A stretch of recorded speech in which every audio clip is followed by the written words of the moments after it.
Mr. and Mrs. Lingwood were informed that their 8-year-old son must not tax his heart. Indeed, he must not lift himself from the bed, and he must move very mindfully. Luckily, a passion for reading transported him around the world in 7,000 pages.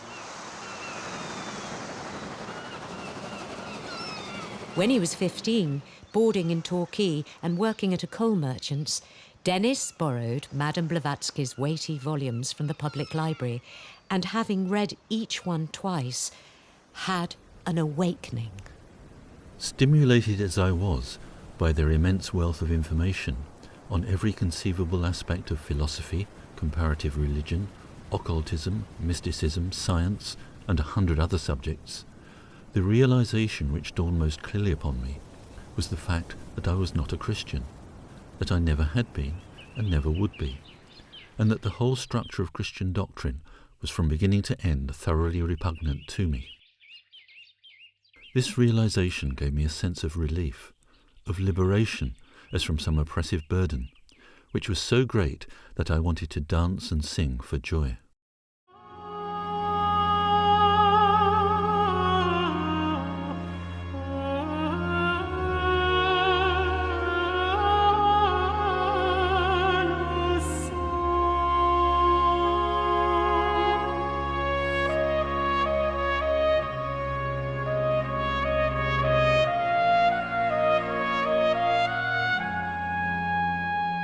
I think we need a much greater emphasis on the Bodhisattva ideal.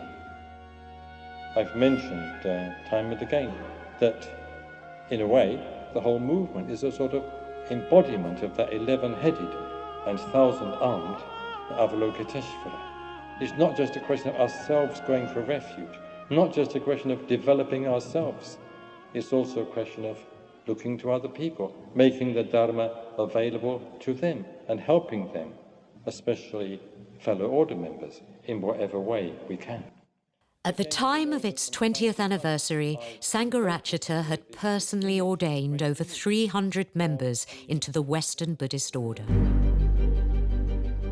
On his arrival in England in August 1964, Sangharakshita had found the emotional negativity of British Buddhism quite shocking. The psychic atmosphere at the Hampstead Buddhist Vihara was worse than anything he had previously encountered. A couple of years later, British Buddhism was riven with dissension over the rights of a bhikkhu to shake off the burden of other men's projections and be free to lead a life authentically attuned to the complex conditions of Western life and thought.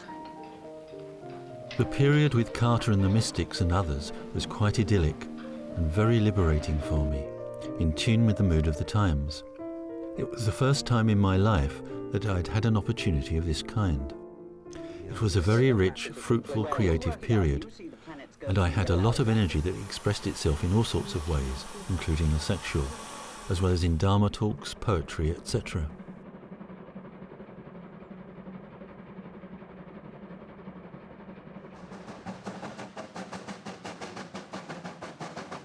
During the 1960s, Sangharakshita had been invited to the little Buddhist groups dotted about England. An old friend now invited him to give his first talks in continental Europe. At the beginning of January, I spent 4 days in Paris, giving lectures, meeting Buddhists, and spending time with my old friend Thich Chien Chow. The Vietnamese monk had stayed with Sangharakshita in Kalimpong and in London.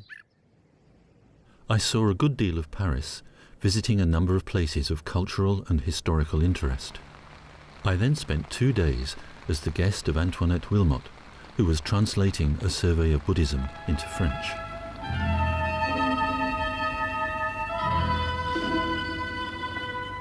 I come to you with 4 gifts. The first gift is a lotus flower, Do you understand? My second gift is a golden net. Can you recognize it? My third gift is a shepherd's round dance. Do your feet know how to dance? My fourth gift is a garden planted in a wilderness. Could you work there? I come to you with 4 gifts.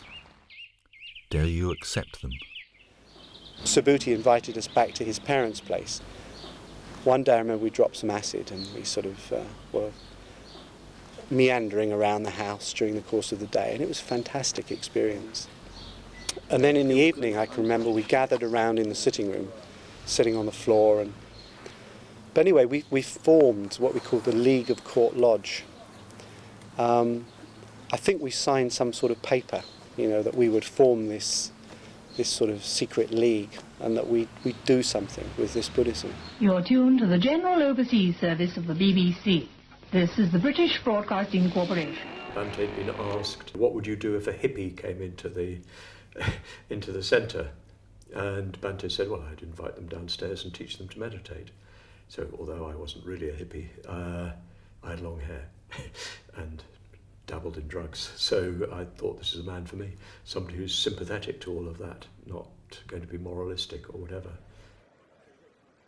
I was extremely pleased when I saw him in his manifestation at that time, with long hair and rings on his fingers and a slightly disreputable air to him. I really liked that. The FWBO started in a tiny basement underneath a shop. 7 or 8 of us used to meet just once a week on a Thursday evening for meditation, and then we went home. Those of us who had a home, of course. I didn't, being a monk.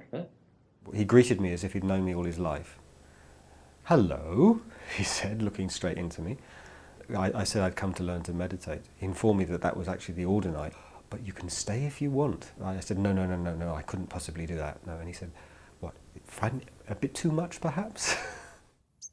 The 4th batch of ordinations took place at Keffel's at the end of a popular summer retreat. The following year, one couple arrived by motorbike. But the first part was led by other order members. I remember Dhruva. Brenda was her name. I can't remember her order name, actually. It was the Eightfold Path series. It was so clear what he put in the tapes.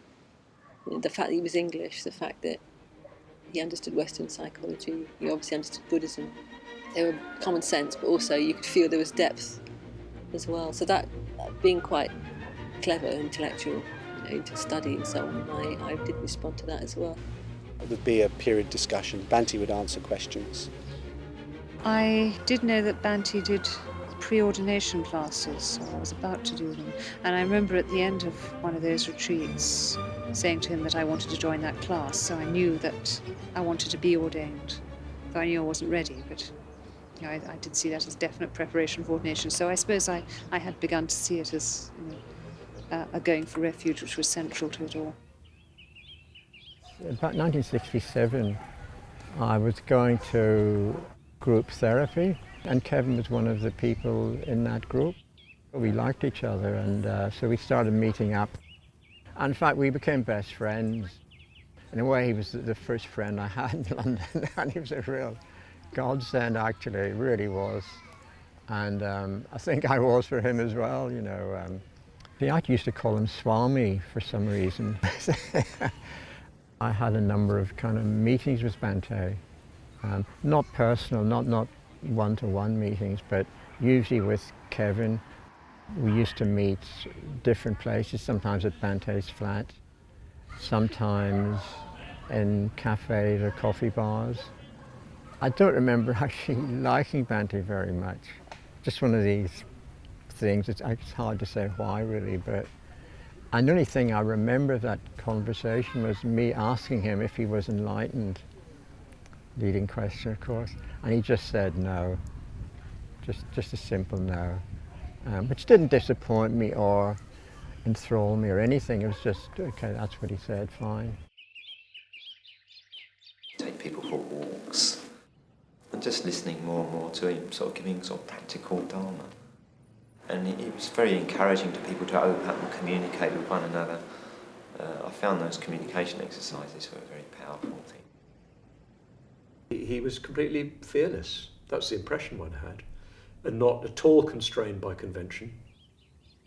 It's like a bodhisattva supposed to give the quality of fearlessness, and I think in a sense that is exactly what Bhante did. I always felt incredibly safe. It was like something you could just completely relax. Well, say that, I mean at times I got quite tense, especially when we had to do communication exercises, which I hated at that time. But there was another quality there which enabled me to do those communication exercises, which if I hadn't been there, I wouldn't have been able to do. I would have run away. There was a whole sort of atmosphere of trust and security. The exercises were derived from the work of Sangharakshita's friend, Muriel Payne, whom he had met in Bombay. She had been a headmistress in South India in the 1950s, and though unqualified and rather illiterate, she was resourceful. She had devised the exercises, spiced with some Tibetan rigour, to address her teachers' and pupils' inability to communicate with one another. Nowhere in the Buddhist tradition do you find discussion of what could be called pure communication that is not about anything.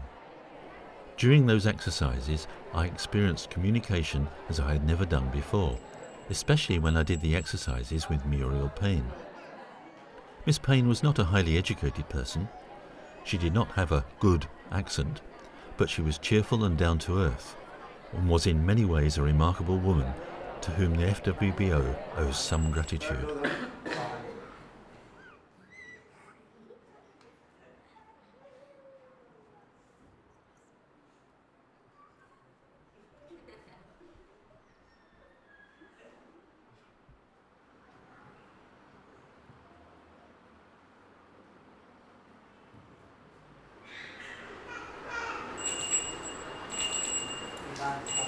The exercises enhanced communication. Could taking mind-altering drugs do the same for consciousness? The time came when I had been asked that sort of question so many times and had given my reply, so many times, so to speak, from the book, that I felt I ought to be able to speak more from experience. Kevin and I swallowed a moderate quantity of a blue powder and awaited results. Rick and I think we just stayed in the flat. Bhante and Kevin went off together. Everything now seemed diaphanous. As the universe unfolded came a wondrous sound, Om. An hour passed and Om changed to yes. Yes, yes, we said, in one blissful affirmation of existence. Yes. Later that day I flew to New York.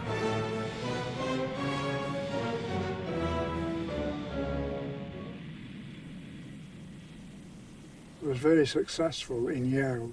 His lectures were absolutely crowded out, and he made some very good friends, and they used to do things like the communication exercises. There just seemed to be that ease of communication between men. Some of the students succeeded in experiencing authentic human communication to an almost transcendental degree. As I remarked after the exercises, I felt as though I was in charge of a herd of stampeding young bulls. During Sangharakshita's second term, a planned mixed class was dropped when riots broke out on campus. New York was New York. Everything was on a bigger scale than anywhere else, and a sense of excitement filled the air. Dan, with whom I was staying, acted as my companion and guide, from Wall Street to Greenwich Village, and from the Metropolitan Museum of Art to Max Surley's. Two kinds, light and dark. And nothing in the place has changed. Nothing. They hang a picture, it stays there for 100 years or longer. On my last evening, Dan and his brother Steve and I spent a couple of hours sitting on a rock in Central Park. All around us, like petals around the calyx of a gigantic flower, half a dozen skyscrapers, brilliantly lighted up, rose hundreds of stories above us, into the sky.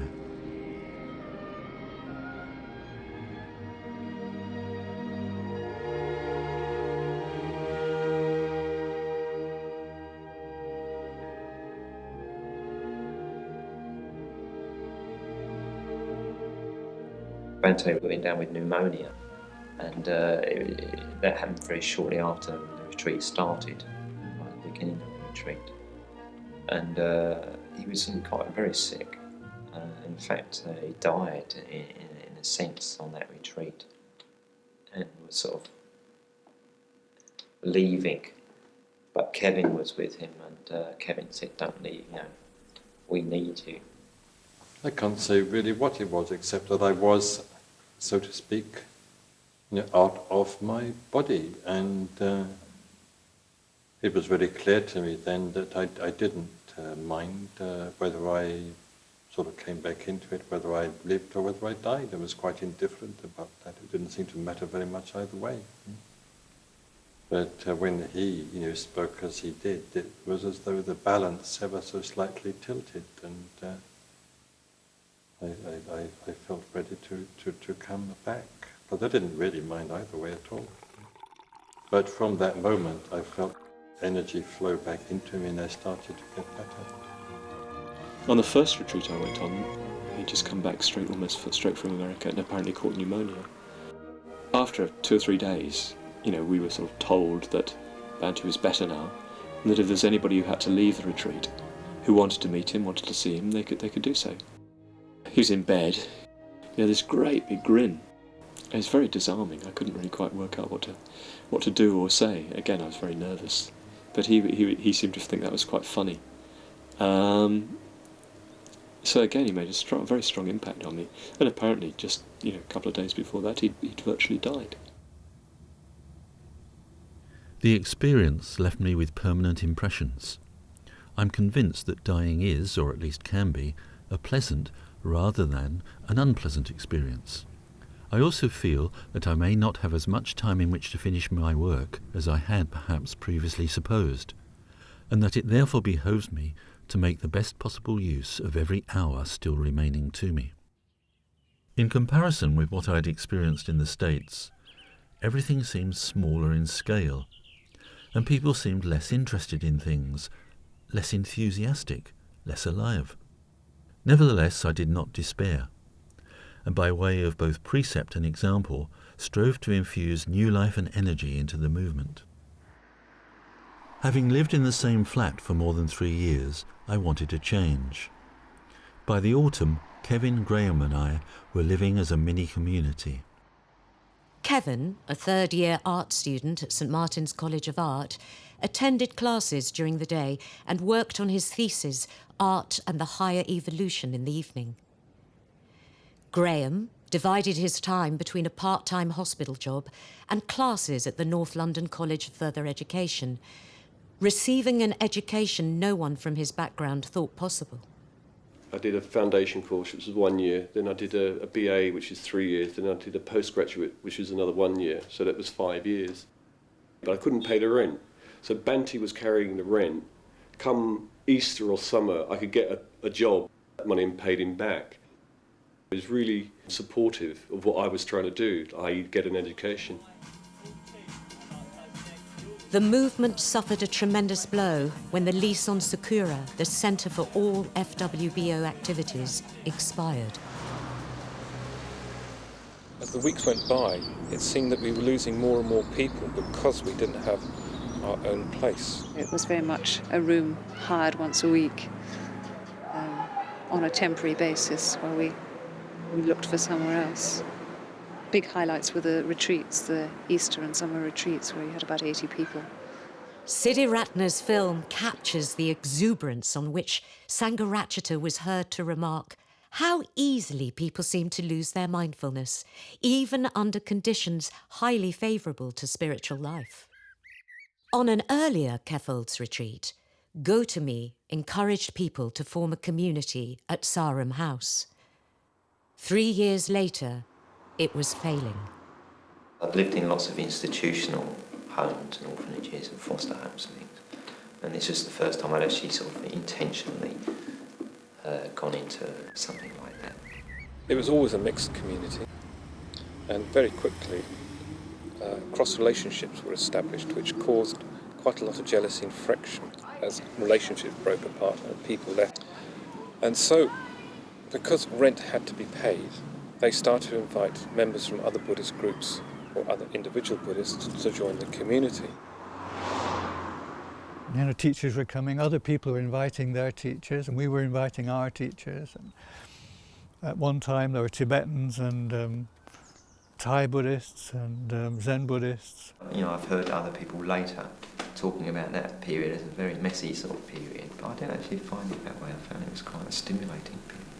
It was difficult. I mean, it was a melting pot, because we were trying to live a life, a human life there, while all this was going on. With hindsight, it was a really stupid thing to do in a way, because we hadn't really got a tradition. It was really as a result of that I think Bhante decided that we had to form our own movement, because just different ways of practicing, you couldn't really do it together. We learnt a lot from it, but it was a high cost, you know. A lot of damage was done as well. People were quite hurt. On the first anniversary of the Order's founding, Sangharakshita ordained Warren Atkins from the Nottingham Buddhist Society as Akshobhya. Shortly afterwards, he moved to New Zealand. He'd started a number of groups over there. He'd stuck very, very strictly to what he'd been taught by Bhante. And he asked Bhante many times if he would come out there, because he felt, you know, they'd gone to the limit of his knowledge. And Bhante still wasn't able to go. And so he said to me, well, I think it's about time somebody went, and it'd better be you. So I, oh, my goodness me, you know. He said, you know what to do. So I went. It's a fantastic group of people out there. Very eager, just ready to blossom, like the flowers.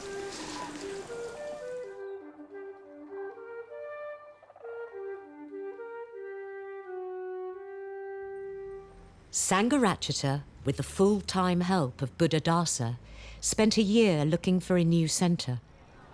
Finally, Camden Council offered them a temporary lease on a condemned dairy and piano factory for a peppercorn rent. It did cross my mind that it's going to be too much to take on, because, well, not only was it, or had it been neglected, it was also derelict. Windows were broken, inside had been torn apart, and really all we had was just two spaces upstairs and downstairs. And I remember Bhante just turning to me and said, well, do you think you could do it? And I said, well, I'll give it a go. Within days of moving there, we had our first meditation class. And class was very quickly up and running. I went to Balmore Street to see what was happening. And there were classes there, and talks as well, and people were lovely. You could talk to them. So that was very enjoyable. I got to know people better, and I met Maharishi, for instance. I remember Anama. So it was on a Wednesday evening after the beginners class, so there was a meditation and then tea break, and then they'd play lectures. So I remember listening to the Bodhisattva Ideal series quite early on, not really knowing what they were about, but really enjoying them. People talked about him a lot. He was rather this mysterious figure in the background. Yes, and I listened to tape lectures, but it was some time before I met him. In fact, I only really met him properly once before I was ordained. I went along and had a very simple question to ask him, the sort of question that nowadays any order member would answer. But basically, I was saying to him that I found it very difficult to concentrate on my meditation. That I found I said it was as if part of me didn't take seriously what I was trying to do. And he said, well, as I'm sitting here talking with you, I just get the feeling there's only half of you here with me talking. And then he said, well, no, it's, just a quarter of you here talking. And then he said, no, it's like just a tenth of you here talking to me.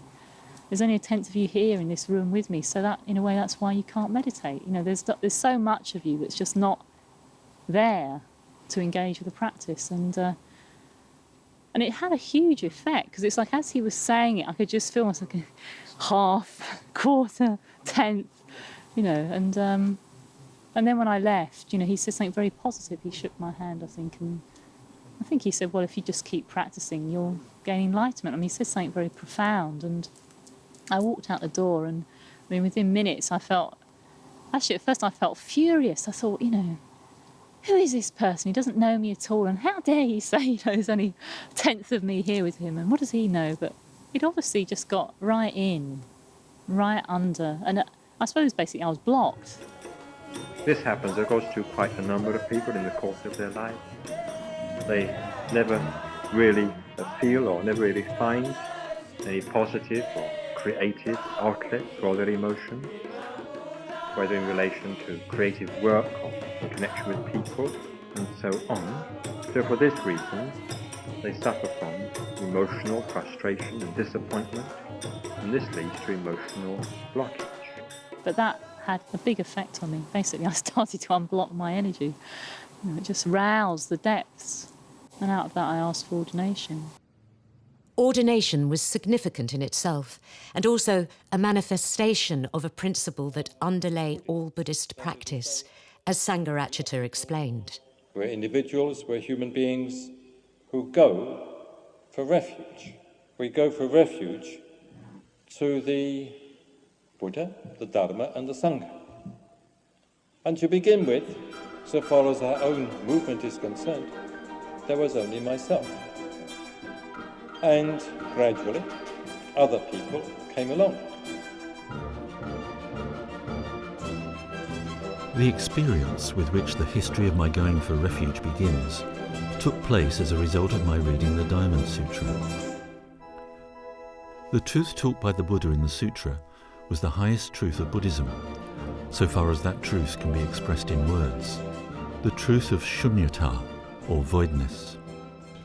The way I came into relationship with him was through his teaching of the Dhamma, which I engaged with very, very strongly.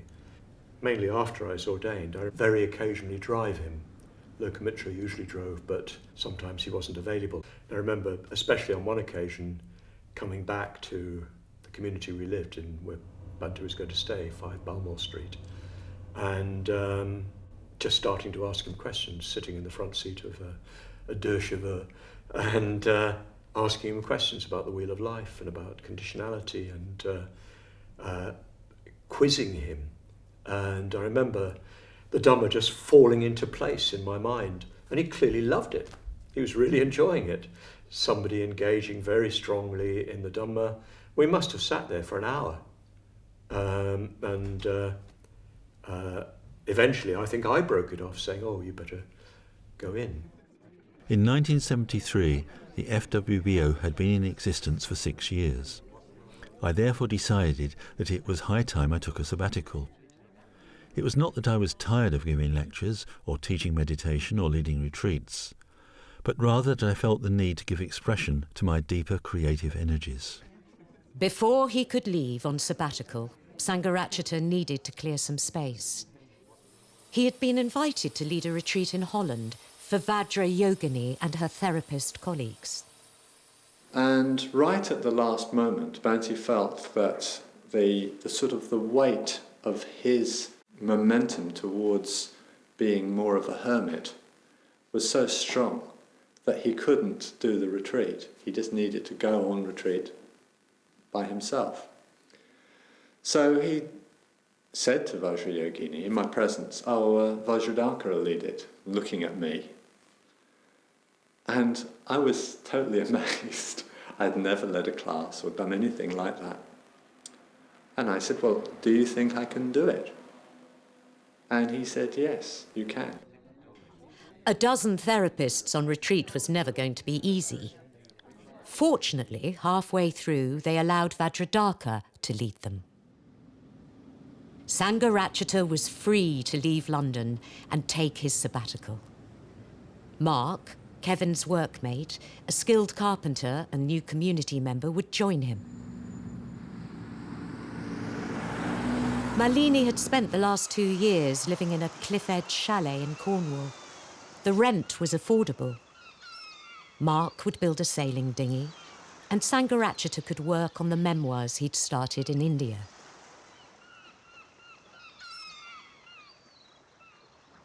When I was meditating, especially when I was doing the Metta Bhavana, I actually experienced myself as being surrounded by all the order members. Not that I was just thinking of them, but they were actually there. So that made me realize that the link between us was not just a physical one. It existed on another subtler level. He seemed very, very subtle and ethereal, almost as if he wasn't quite there, but at the same time a very, very strong presence, as if he was more sort of part of the wind and the waves and the sky. Very, very strong impression. Again, very scary. Bhante was due to give a lecture. It had been organised and he couldn't go. So he said to me, "You better go." And I wrote the lecture in the train on the way up and I gave it. I've no idea now what it was about, but the group of people in Glasgow thereafter invited me to stay. So after I'd been to New Zealand, I went back to Glasgow. I just carried on doing in Glasgow what we'd been doing in London. We had been very inspired by Bhante and Bhante's teaching. Osho Bodhi was ordained in 1972. I was ordained in 1973. And I managed to be invited to an Udana seminar, which was very nice with Bhante. We were all invited down to this seminar in Cornwall in a tent. So that was just wonderful, being with Bhante, a very small number. After 6 months, I had completed my memoirs and was in correspondence with the publisher. I decided to celebrate the event by holding a seminar for a few order members. Discussion must have ranged far and wide, but one question I still remember: what can we change within the FWBO? I was shocked to think that although only 7 years old, an order member was already thinking in terms of changing it. I replied, everything can be changed, except the going for refuge, the fundamental principle from which all the doctrines and methods of the FWBO were derived. My teaching of Dharma as doctrine is essentially based upon teachings that go back to the Buddha himself, and I explicitly exclude whatever ideas are incompatible with them. I see the teaching of Pratitya Samutpada as most basic, and from it follow the teachings of the Four Noble Truths, the 12 and 24 Nidanas, and also the teachings concerning Nirvana, Anatman, and Shunyata. Jeremy, Lokamitra as he became, organised a 4-week retreat at his father's house, led not by Sangharakshita, but by other order members. Ananda, Vajradhaka, Padmaraja were there. And I think it was Ashwajit arriving. The way they greeted him was with such joy. And, this was the sort of relationship that I really sort of wanted more than anything else in my life. And then a day later, Bhante and Mark arrived for 2 days. And Bhante was just sitting there with his cup of tea. And I realized this was my teacher. In the late 60s, I'd understood that one needed a teacher, a guru. I never found a guru, so it just left me. And then suddenly, looking at Bhante that day, here's my teacher. It just struck me. Subhuti was the chairman, Lokamitra was the treasurer, and Dhammadinna was the secretary. Stormy. Very good, very intense, but it was stormy sometimes between Subhuti, Lokamitra and I. I mean, very strong personalities, very strong ideas. At that time, it always come to some kind of resolution. And it was great working relationship, difficult, but great. I remember running a jumble sale, the first jumble sale. I organised that, and I remember I could see Bhante was watching me. He thought, as if he was sort of saying, oh yeah, this is somebody who can do something. The first single-sex community came about under Sangharakshita's guidance. In this country you don't use the term older brother much, but a respected friend, someone you could be very open to, but you're respected, but you could say anything to. So I think Dave Mitra and I got talking, and Bhante would encourage us to sort of start a men's community, and I think probably Dave Mitra shared my thing. We not particularly attracted to that, but in the end, we did it. What does one mean by the Tantric path? After one of Sangharakshita's talks about Tantric Buddhism, Deva Mitra and Loka Mitra squatted an empty property and started a men's community. They were both ordained when 27 order members came together at Aryatara for a first convention, and significantly, theirs were the first ordination in 2 years. The order was not an institution or society and had no legal status whatever. Individual members practiced the training principle of non-harm, ahimsa, and strove to act in the love mode as opposed to the power mode, especially during a busy time. By 1974, there were some 30 active members of the order in Britain, Finland, and New Zealand.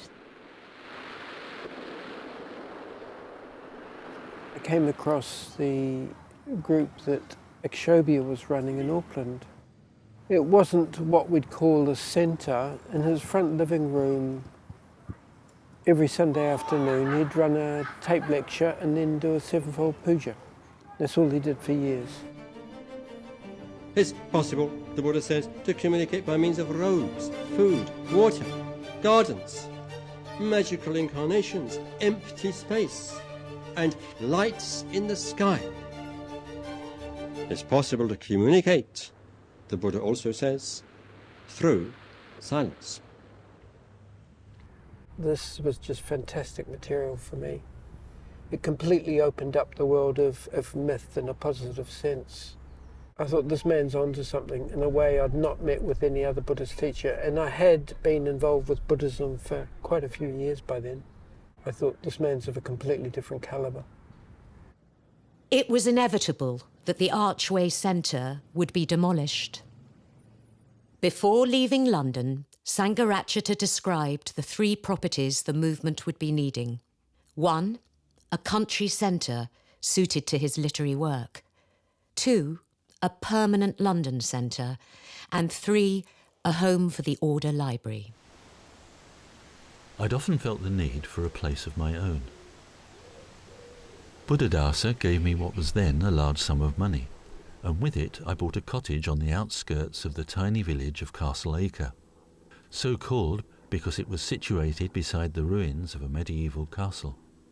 I had images of Greece, and then I asked Bhante once, how come it's called Albemarle? And he said it's because the previous owners were called Albert and Mary.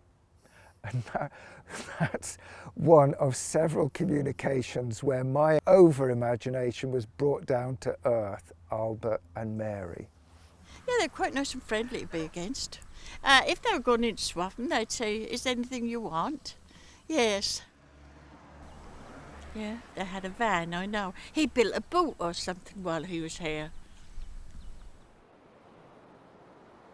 Mr. Chairman and friends, for the last few days I've been staying not in Auckland itself, I've been staying up in the Waitakere Hills.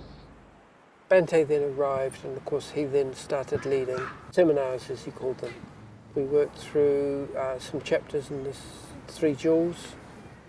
The chapter on the goal of enlightenment and the human condition, it completely put me into an altered state. I felt I understood what reality was, and this man had shown it to me, etc., etc. In the course of 3 months in New Zealand, Sangharakshita gave public talks, taught meditation, and ordained a number of people, one of them being Mark, who before they had long been in the country, had asked to be ordained. Obviously, they were both very happy. They were completely at ease. It was very pleasant to be with them again, because I'd previously I'd visited them at Albemarle. So it was good to see them both again. Bante and Mark were very excitedly talking about it, that they would be moving in there together. I perceived him as getting something substantial from the relationship, which was very disappointing to see his sort of reframing it as being under duress in some form. So that's not my experience of it. I think they had an organ when they were in there. I certainly didn't have an organ there. I think this must be regarded as an example of the sort of myths that do sometimes accumulate around my life. I would have very much liked to have had an organ. I've always had the desire to play a musical instrument, especially perhaps the organ, but I've never had the opportunity to do so. And certainly I didn't have an organ, not even a very small one, in my cottage at Castle Acre. Did sometimes have visitors who stayed for 1 or 2 days. Coming up from London, 21-year-old Graham stayed for dinner. It was an Italian meal and it was really, really tasty, very enjoyable. Somebody commented recently, well, how many people can say that Bante has cooked a meal for them? Anyway, at the end of the meal, I said to Bante how enjoyable it was and how tasty the food was. And then I asked him, when was he next coming down to the community in London? You know, with sort of like suggesting he cooked us a meal in the community in London. But I didn't actually say those words. I didn't say those words. No, heaven forbid. Anyway, quick as a flash, Bante says, well, when I come to London, I expect to be taken out for a meal. And I said to Bante how much I admired him and would like to be more like him. And what could I do to be, you know, to become more like him? And there was a pause and I thought, wow, Bante could say anything now. He could say, what, you know, just whatever. But his reply was quite interesting. He said, take opportunities when they arise. And the example he gave was when he was living in Kalimpong. He was asked to manage the taking around of Sariputra and Moggallana's relics. And he said to me, I'd never managed anything in my life before. But he took that opportunity when it arose.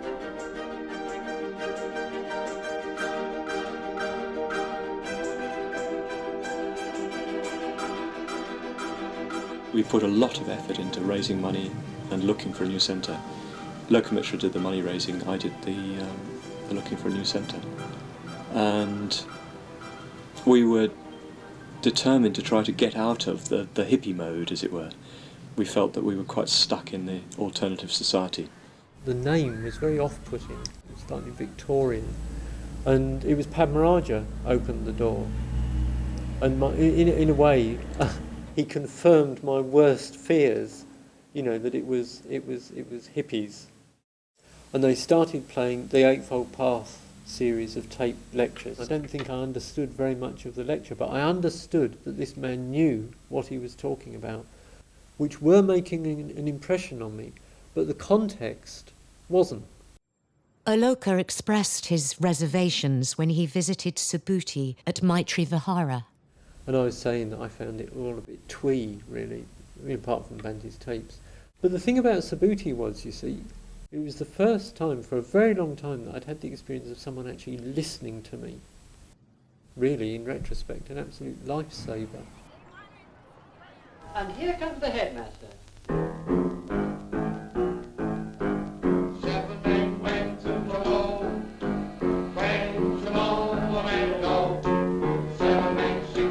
But eventually, we found this old fire station and it was an absolute wreck.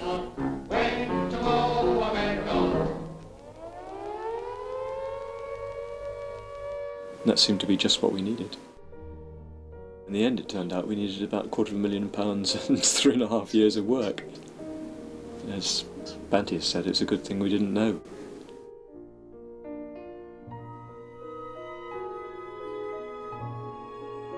apparently they worked it out on the back of a fag packet that it was going to, you know, take something like 15,000 or something.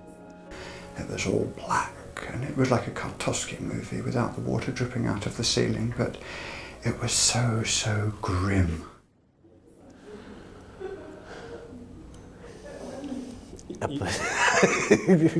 You went through the building floor by floor, did you, the first time? We went right the way through the whole thing. This was the bottom floor was totally burnt out in incredibly run down state, because it had been used as a playground by kids, and I think there had been, I don't know how many fires. And as you went up to the first floor, all the joists on the first floor had been burnt, and the floors were mainly up. So it wasn't very safe, you know, sort of being there in the place either. And generally, as you went up, I think it'd been standing for about 5 years, I think. So it was pretty cold and bleak, and well, there was more missing in it than there was actually there. Even what was there was riddled with dry rot.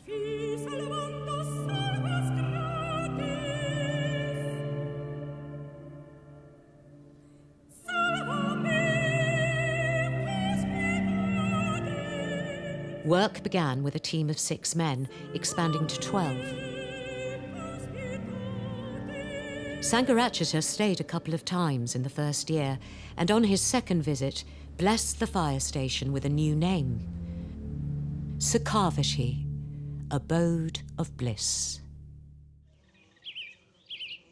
What I remember most of all about my stay is the literary work I was doing. What particularly fired me up was the Bodhisattva ideal, because 3 or 4 weeks before I was ordained, Bhante held the first of his seminars on the Bodhicharyavatara. Padmaloka, that was my idea, in a way. I was living in Norfolk with David Mitchell initially, and I'd gone up there to find a retreat centre in Norfolk. Vajrakumara, ex-Mark, worked as a carpenter at Sukhavati and planned to rent a country property for men's retreats. Then Vajrakumara inherited money, and there was a possibility of buying somewhere. So he and I toured Norfolk together, and indeed we found a building that became Padmaloka, and he purchased it. The purchase went through in May, with Vajrakumara's inheritance giving him an 82% share, and Sangharakshita's sale of Albemarle an 18% share in the joint ownership. When they moved in July, they ceased having sexual relations. Vajrakumara built boats, and Sangharakshita turned his attention elsewhere. It was, of course, the period when I was getting settled down, so to speak, at Padmaloka and forming the community there. And that took up a lot of my time and attention and was very important. It was Vajrakumara and myself, initially just the 2 of us in the building. He was hyper-anxious. I spent much of my time listening to his anxieties. He then felt better, and I ended up feeling anxious. That was my sort of role to begin with. Over the course of the following month, we were joined by a number of other men. Some were interested in studying the Dharma, or exploring community life, or simply being with me. It was loosely intended to be a men's retreat centre, but what this actually involved, it was also the order office. And we had to try and be aware of Bhante's needs. And I think there was also, right from the beginning, a tension between these 2 functions at Padmaloka, and also tension between Vajrakumara and the rest of the community, because Vajrakumara, although he helped purchase Padmaloka, was very much not part of Padmaloka as a community. He had his own life, his own interests.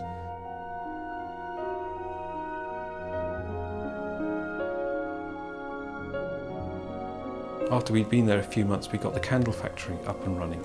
That was actually quite a lot of fun, because everybody pulled together on that project, even Vajrakumara. And for a while we were actually making some money. Facility quickly could become a Devaloka. There were some fabulous retreats quite early on. You know, We've moved on a lot since then, but they set a very good beginning. Still quite early days really for men's retreats. And there were some excellent times. A memorable series of 8 talks in Hampstead brought Vajra Kumara and Sangharakshita down to London. It was a Sutra of Golden Light lecture series that was held at Hampstead Town Hall. And it was quite magical because for a series of 8 weeks, every week, I think maybe 50 of us would just walk across the heath, listen to this lecture, and then, we'd come back at night and, there'd be the stars in the sky and the moon, and we'd listen to this sutra and we'd be talking about it. And it was like entering another realm, really, that we'd enter listening to the sutra, and then you'd come back and you'd have the lights of London, or this sense of, the possibility of transforming the world, really. Because that lecture series does have quite a lot in it about the world and the Dharma, transforming the world. So it was the beginning of, that vision of what was possible, really. It was bigger than just living in these squats in Balmoor Street.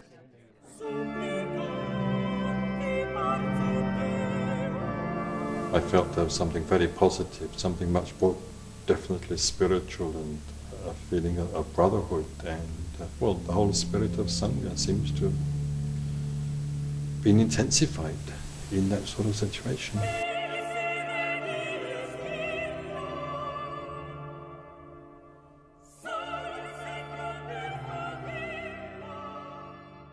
Whenever Bhante lived there, the door was always open for me to go in. Bhante is my best friend, yeah. That's how I see it. I'm aware he's best friends with many, many other people, though, and that is a really healthy thing. It's really healthy. Subhuti's closeness to Sangharakshita had developed along different lines. First of all, in discussion of the Dhamma, and then in acting to create the movement according to his vision and in dialogue with him. And we're working very closely with him for several years at Pamaloka as his secretary. And not very much personal. This became clearer at the end of a retreat held in Scotland for the Sakavati builders from London. I was just about to leave, and I had a feeling of dissatisfaction, of unhappiness, that in some way I felt I hadn't connected with him. I suppose I was carrying quite a big burden here with the building project, and I couldn't really talk to many people about that, and I'd sort of hoped to talk to him, but it didn't happen. I was standing, he walked up and down in front of me, which he'd sometimes do, and he said something like, "It's strange. There are people you can have a personal friendship with," or something like that, "and there are people you can work with, and they're not usually the same." So he somehow picked up what was going on with me, because he's very, very acute, and he'd given me an answer of a sort which sort of did satisfy me. It meant that he'd understood what was going on, and I thought, well, at least I can work with him. As the 10th anniversary of the FWBO approached, Sangharakshita took a 3-month writing break on a Scottish island with Subhadra. Well, he said, could I be his companion, sort of thing?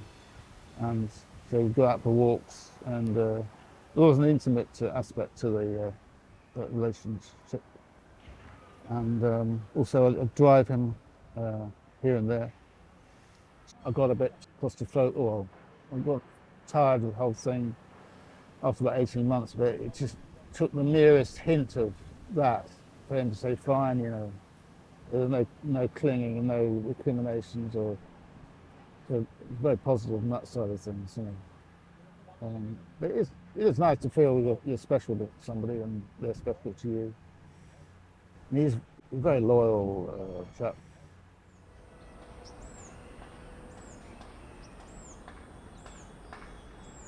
Quite early in life, he cut himself off from the group. He left his parents, left his wife and child, left his city, left his tribe. In the Buddha's time, in the Buddha's day, the part of the group was not so very great compared with what it is nowadays. But all the same, the Buddha's teaching was needed. The Buddha's example was needed. It's needed, in fact, we may say, whenever there's an imbalance between the individual and the group, especially when that imbalance is as extreme as it is today in the West, as it is in the world today. Lokamitra had spent 4 months in India practicing yoga, visiting the holy sites, and meeting Sangharakshita's old friends. He then spent 6 months being tutored by Sangharakshita in preparation for a lifetime in India.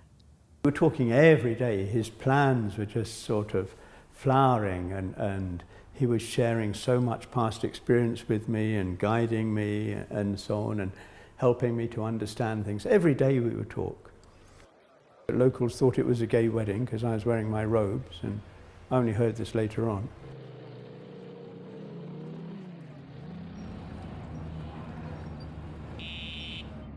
I think we left England on Padmasambhava Day, a very auspicious day.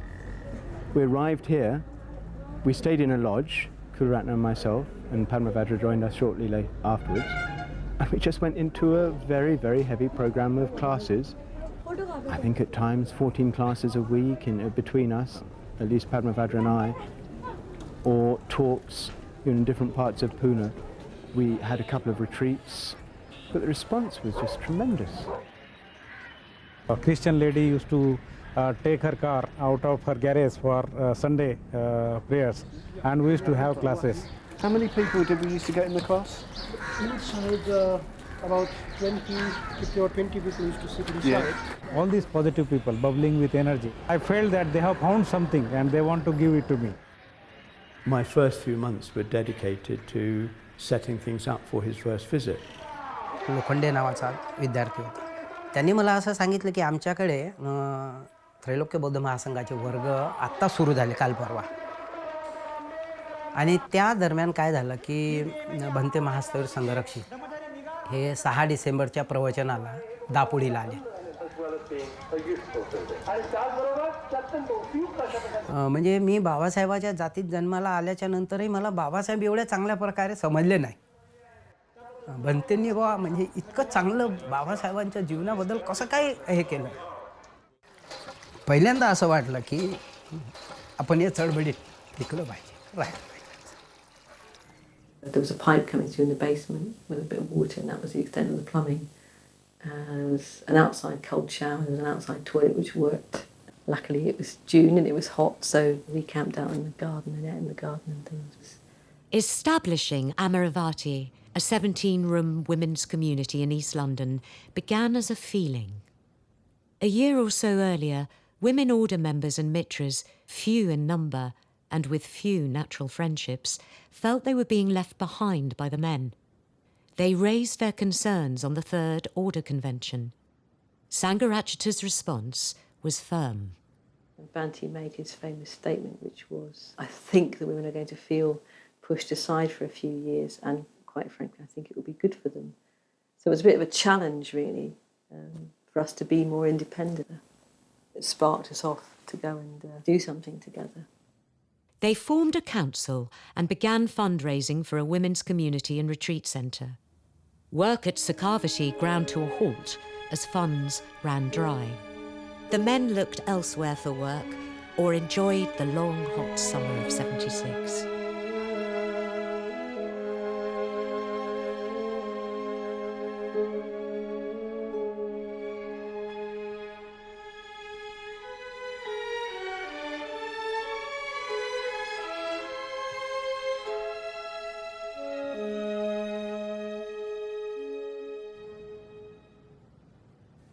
Something that quite shocked me when I moved up from Croydon was that it seemed Bhante and Subhuti were convinced that Sukhavati needed to be a strong men's spiritual community, which I actually took quite a strong exception to. I came from Croydon, where we'd lived on top of the centre, and the whole strength of the centre had been that here were these people who lived there, who they got to know. I mean, I had this more democratic, mixed attitude towards things. The Aryatara community and centre had expanded into nearby Croydon, and was running some businesses. The community excelled at giving classes led by a legendary team. These 4 order members, Nalga Bodhi, Vasantra, Jyotipala, Padmaraja, these were like the bearers of the Dharma to me. I mean, I didn't meet Sangharakshita for quite a while yet. And I can remember one evening noting that if this was some cult, how they should have become uniform, and we, the public, should have seemed distinct from each other, but it was quite the reverse. We seemed more like a flock. It was Sleepy Hollow at that time as a centre. There was very, very little going on there at all. And I mean, within certainly 18 months, we'd gone from, as I say, this centre which I'd moved to because it was Sleepy Hollow and a nice quiet place to meditate, to something which had a number of right livelihood businesses, which had tremendously full classes, lots of people engaged, tremendous amount of energy, and a very full, demanding, challenging situation.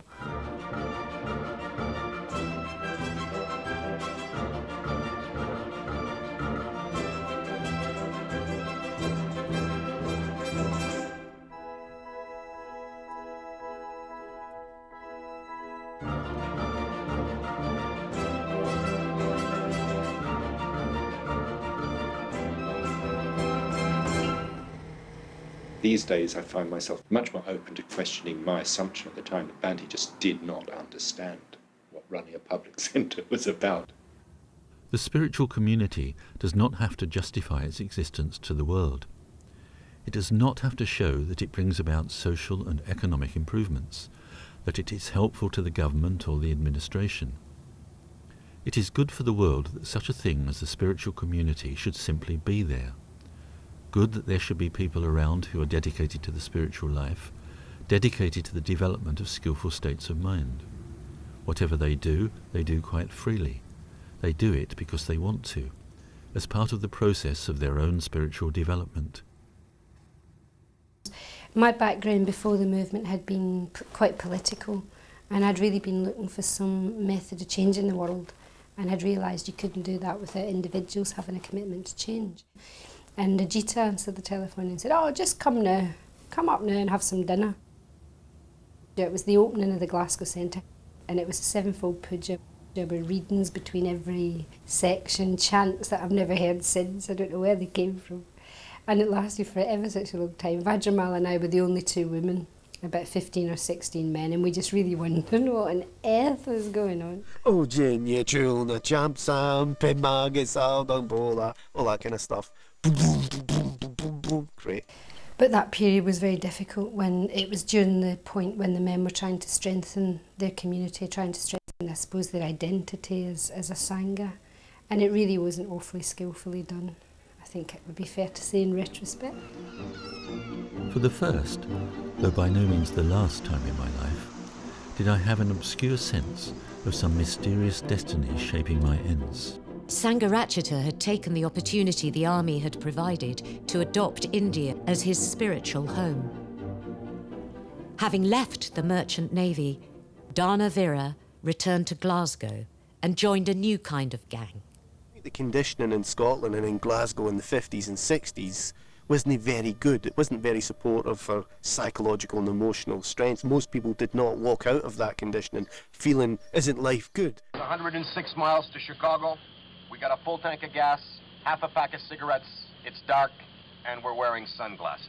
Out of the confusion of our experience comes this man who is in touch with himself, who is integrated more than us at least, who's got something he can say, who can speak confidently about life. And that, I think, was one of the best things that, Bhante could do for people like me in my position. It was possible to live a life and make it some sort of meaning and significance out of it. So we became Haruka. Ajita told me that Bhante had suggested that name.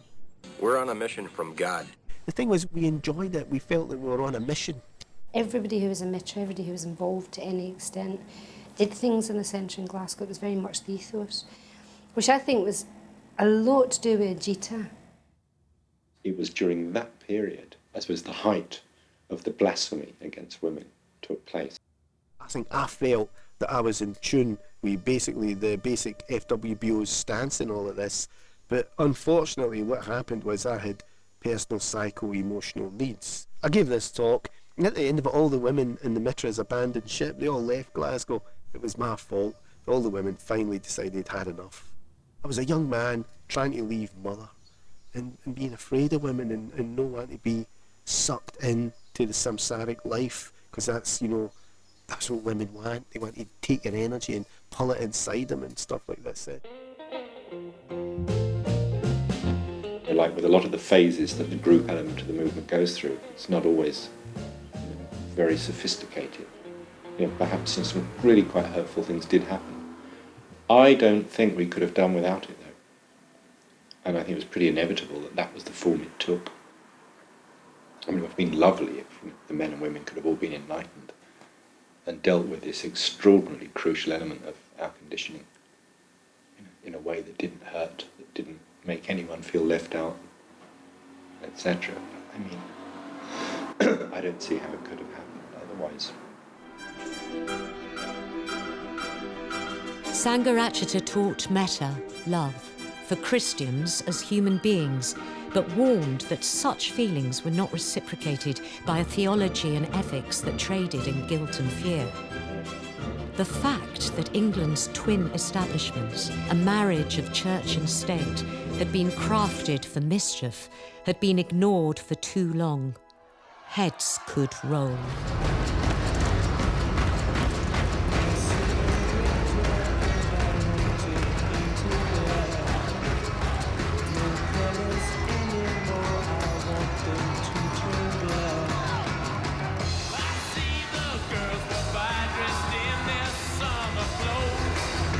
In common with most other people, Buddhists in Britain have always believed that they enjoyed complete freedom of expression in religious matters, and that punishment for such crimes as heresy and blasphemy was a thing of the past.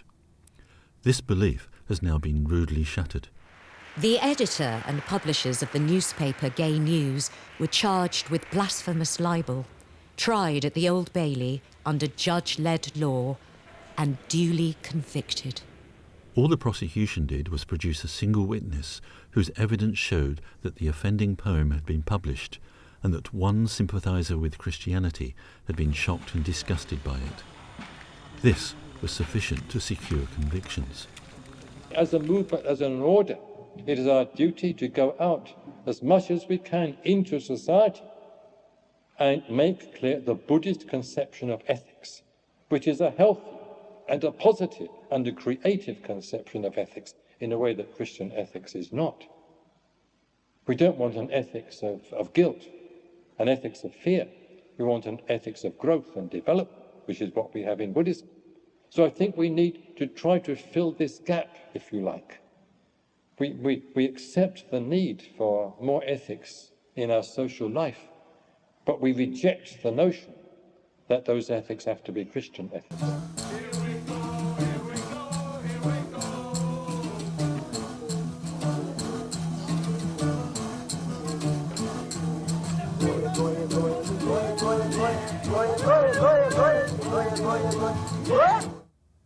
In the spring of 1978, 3 of Croydon's teachers were called up to finish building the London Buddhist Centre.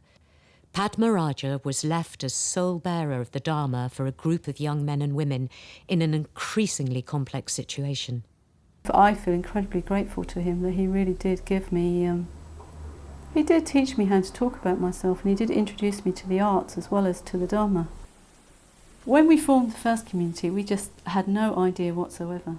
None of us really had any idea of how to communicate with one another. So we just got in there and we did it. And I was very idealistic. And just, you know, I just sort of moved in there, and I wanted other people to live like I wanted to live. I wasn't really have that much awareness of other people and their differences, really. There wasn't anything like reporting in those days. So we weren't taught or encouraged how to really express ourselves as if that was part of our practice. You know, to me in those days, practice was working together and meditating, really. I don't think I really had a sense of what was to come. Suddenly you had about 7 young men all very idealistic. If a Mitra missed a beginner's class, the rest of the Mitras went to find out why. Two of us were going out one night and there was a barbed comment thrown at us from Padmaraja, you know, do they live here, or some such. And yes, you felt it, you thought, we are sinning in going out tonight. There was a pressure growing. Sue Lawson, a Mitra, and I, when we were planning, at other people at the council's suggestion, a women's takeaway business. I remember the dealings that we had then with Padmaraja and some of the other men, just being quite, in a way, very harsh. I think that was my first experience of me as a person not being taken into consideration. It left me and Sue very, very upset. Here was some good work that we'd put into it just being cut out by somebody else having a completely different view, but not being willing to discuss it with us, but just telling us that we were wrong, and we were wrong for being reactive because we were upset, and so therefore there was no room for communication because it was our problem rather than theirs.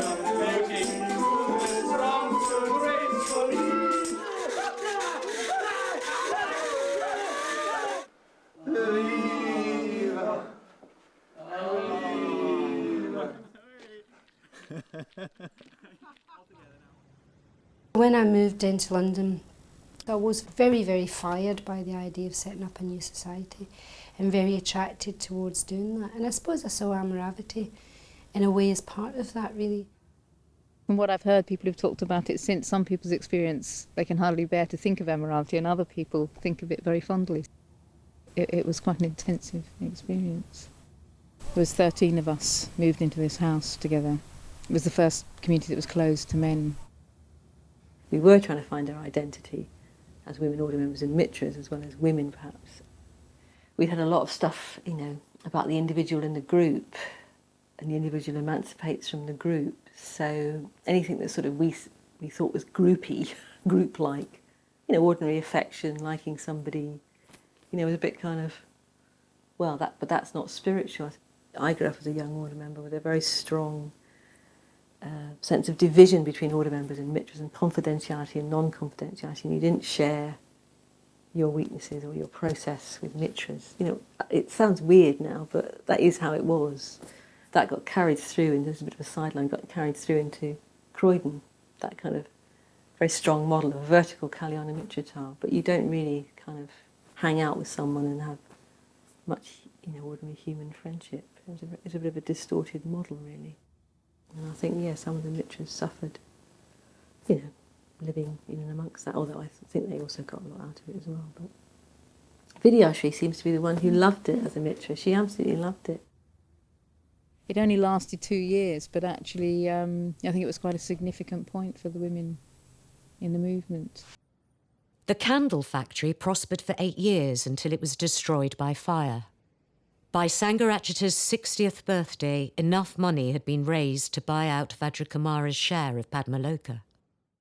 By 1989, Vajrakumara had been dropped from the order list after 12 years of campaigning against Sangharachita and the FWBO. His campaign ally, Maurice Walsh, died the same year. New Zealander Paramartha, Sangharachita's companion for 30 years, was ordained at Guhya Loka in Spain. I made quite a strong connection with Bhante on the Guhya Loka course, partly because I think people were a little reluctant to sit next to him at dinner because he joined us for dinner, and being fresh off the boat, young, naive New Zealander, I'd slip in there and we'd chat. So there was an easy rapport, which was delightful. It was great. It could be truly said that Sangharachita was extraordinary, not only in the extent of his friendships, but also because quite a few of them, shockingly, had the appearance of being between equals. I think he really meant it when he said he didn't see himself as anything extraordinary. I remember the first time he said this to me, I was talking about somebody's response to not seeing so much of him anymore. And I said to him that, you know, to have been with you and then to not be so much with you is like being dropped from a very great height. He looked slightly puzzled and even slightly pained, and he said, I find that very difficult to grasp.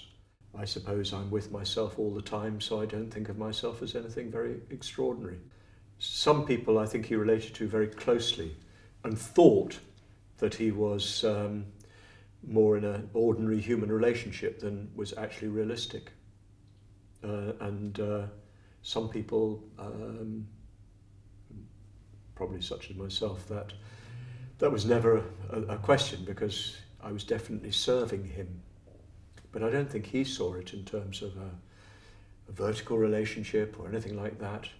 He just saw it as one human being with another. When I look back on those early days and think of the difficulties I had to experience, not that I always thought of them as difficulties, I cannot but feel that the coming into existence of the Western Buddhist order was little short of a miracle.